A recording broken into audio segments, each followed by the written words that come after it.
عورتوں کا ایک حق ہے جو حضور نے بیان فرمایا اور قرآن مجید نے بیان کیا، عاشروہن بالمعروف،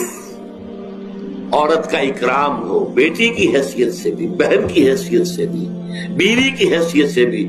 اور ماں کی حیثیت سے تو سمجھو کہ جنت جو ہے وہ ماں کے قدموں تلے ہے۔ لہذا اکرام، عورت کا اکرام، عورت کی عزت، اپنی بیویوں کے ساتھ رہو بھلے طریقے پر، نیک طریقے پر، اچھے طریقے پر۔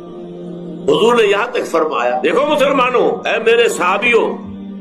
تم میں سے بہتر لوگ وہ ہیں جو اپنے گھر والوں کے حق میں بہتر ہیں، نرمی کرتے ہیں۔ عورت کے بارے میں یہ بھی فرمایا، ایک مرتبہ سواری تیز دوڑا رہے تھے جو بھی اونٹ کو لے کے جانے والے تھے، جبکہ ہودج میں کچھ خواتین سوار تھی۔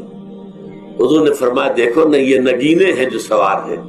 ان کو زیادہ دھکے نہ لگواؤ تیز اونٹ چلا کر، ان کی